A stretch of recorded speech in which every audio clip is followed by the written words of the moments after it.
What is your conclusion, doctor? It is the follicular, tall cell, Hurthle cell, all these are bad prognosis, very aggressive, but the encapsulated variety obviously has got a less aggressive nature is what I want to underscore to all of you. So let's go to the next question. So one more Murphy's law we can derive here is thyroid malignancy. Invariably one question is going to come. So this time it has come like this. Let's go to the next question. What are opsonins? Complement pathway is another favorite area for the examiner, doctor. Let us be sure about this question.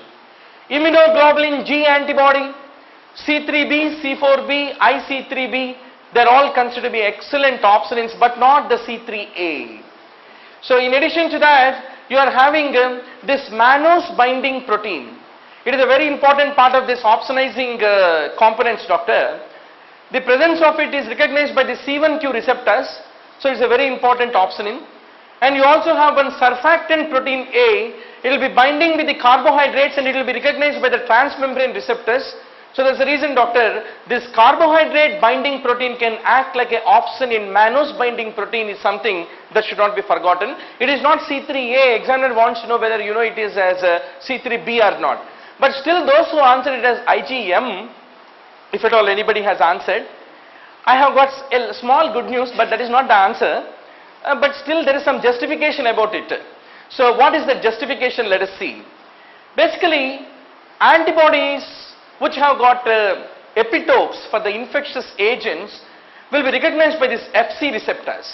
That's the reason, doctor, in the absence of the complement, IgG is much more effective opsonin than the IgM. Whereas in the presence of the complement, IgM antibodies are more effective opsonins is what needs remembered. Honestly speaking, both immunoglobulins have got opsonic activity, but more important and widely accepted thing is IgG antibody is considered to be synonymous with the opsonic activity, but not the IgM is what I want to underscore to all of you. Let's go to the next question. Criminal responsibility of the unsound mind comes under which penal code section? Once more, you need not have very high amount of intelligence. Only thing is you need to prepare for entrance, that's all. You'll get the seat. So what is 84? Act of the person of the unsound mind is 84. So for the APPT 2007, what is 85 section? Let us see. It is incapable of judgment by reason of intoxication caused is basically 85. Suppose you are alcoholic and you have gone and hit something, then you are booked. 85 will take care of you. Then 88 is act which is not intended to cause a death done by the consent in good faith. That's how we take the consent of patient, put him in surgical theatre, finally he dies. 88 will take care of it. 302 speaks about punishment for murder. 303 is punishment for murder by life convict. 304 is punishment for culpable homicide not amounting to murder. And 304A is death by negligence. We need to worry about 304A. Suddenly patient or you may get a summon that doctor 304A is calling you. That means probably your patient to whom you wrote the prescription developed Stevens-Johnson syndrome. He is in the deathbed. So 304A. Then you need to take a full drink and go and kill him. So that 85 will take care of 304A. Then finally 304B. Doctor, you said that you have done MD general medicine. Your value is about 60 lakhs in the market and you killed the wife. So 304B will take care of that problem. Was a similar question was asked in AIMS 2005. So we have Dr. Hidayatullah, our eminent man. Please give another big clap, doctor, to Dr. Hidayat. Please give. You don't have energy? Okay. Dr. Hidayat and Ilyas were like wonderful friends for me that they have written all the papers. That should be the enthusiasm because writing entrances is the happiest thing. If chance is given, I too want to start my parade of writing DM entrances. But I want to first clear all your preparation and then go for the DM after 10 years. So that's the reason. Good. Close contact. What was the recent question asked? Paraffin, wax test and all that in relation to the gunshots in the AIMS 2005 discussion. Let us take up this question, doctor.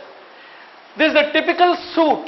You can see here. It is seen in the hand of the suicide victim. It gave the indication that he was holding the weapon while it was fired. Hence it is a suicide, but somebody did not come and kill. Then this is the typical contact gunshot wound. Because the barrel will be contacting the skin, the gases released by this fired round will go into the subcutaneous tissue. It will be creating a cruciate shaped or star shaped laceration is what I want to underscore. So and also you can note that there is a grey black discoloration which is formed because of this soot, and there is a faint abrasion ring. All this can be appreciated. There's a reason, doctor. Cruciate shaped wound is a classical feature in close contact revolver wound like this is what need to be remembered. One more favorite question which is going to come is, where do you see the abrasion ring?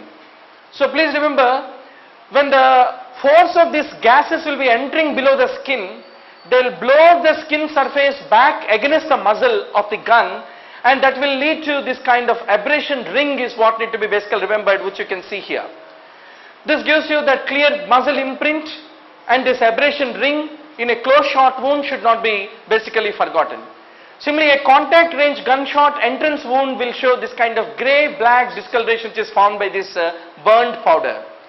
Then one more important thing is, you can see, doctor, that the blood is spattering on the fingers of this individual, which is another important Sherlock Holmes clue for you that this man has fired it. And on histological examination, typically it will be showing this kind of black gunshot residue in the coagulative necrosis is what need to be remembered. Now, you have another group of gunshot wounds called intermediate range. Directly you won't put there on the head of the patient and say, is the spectrophotometer 320 or 300 nanometers and the entrance is not conducted. Sometimes from distance only he can fire you. So what will happen that time? That time typically it becomes more irregular, and there is a lot of powder tattooing which will be there, which is classical in the intermediate range gunshot wound. So there's a reason, doctor, one of the options, this tattooing is not seen in a close contact, it is seen from a distance range firing is what I want to basically underscore to all of you. And this another example where this powder tattooing can be seen around the entrance site in the case of the intermediate range gunshot wound is what need to be remembered. Now in this you can see there are two injuries here, doctor. One is the entry wound and other is the exit wound which is seen. And typically this entry wound is ovoid in nature. Will every entry wound causes exit wound is my question to all of you. Not required. Sometimes the tissues can contain that bullet and it will make it to become stored, and there may not be any exit wound also is what I want to underscore to all of you. For example, you are preparing for entrance and somebody shot, all that cerebral activity will not permit the bullet to leave. So finally you will be left only with the entry wound but not the exit wound. And in fact, some of the wounds are also created in such a way that they can't produce an exit wound is what I want to underscore to all of you. So that's the reason, doctor, what is the final answer at the end of all the story? It is the cruciate shaped wound that characterizes the entry wound is what I want to underscore to all of you. Tribadism typically means what? It is a sexual relationship between the two females is called tribadism. Basically in the Greek, tribad means it is a verb where it means to say it is rubbing. That's the reason two women rub their vulvae together to stimulate each other's clitoris. That's called the tribadism, which is the counterpart of the lesbianism in the modern terminology is what need to be basically remembered. A man who wishes to be penetrated in a typical manner is basically called a pathic, whereas the woman who wish to penetrate is basically called a tribad is what I want to underscore to all of you. Let's go to the next question.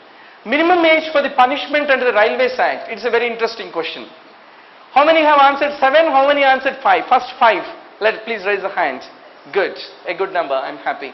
So please remember, doctor, there's a difference between Indian Penal Code and the Indian Railways Act. Indian Penal Code says a child less than 7 cannot commit an offence, so he shall not be basically punished at all.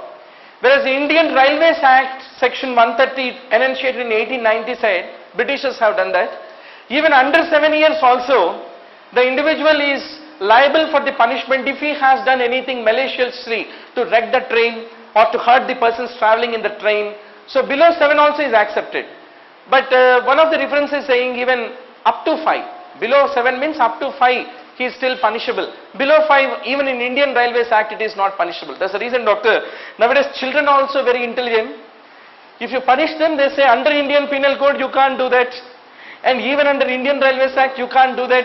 So that's the reason preparation for MDMS is starting from LKG nowadays. So that is the main thing. Let's go to the next question. Post-mortem caloricity typically is seen with a strychnine, septicemia, tetanus, sunstroke associated death is what I want to underscore. One of the another common question is, how do you know the time in hours of death? The normal body temperature minus rectal temperature divided by the rate of the temperature fall in that particular geographical area per hour will give you the rough idea of the time of the death.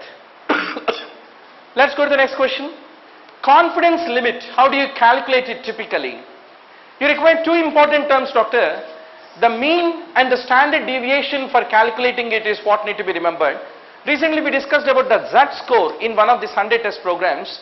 So now you need to know basically that on a Gaussian normal distribution curve, about 50% of the values will be falling within 0.67 into 1 standard deviation is what you need to remember. 80% will lie within 1.29 standard deviation on both sides of the mean, and 80% will be falling within 1.29 standard deviations is what need to be basically remembered. So these are the various ways the values will be extending, doctor. So there's a reason, in order to calculate the what you call the confidence limit, you require the mean value and the standard deviation is what I want to underscore to all of you. Let's go to the next.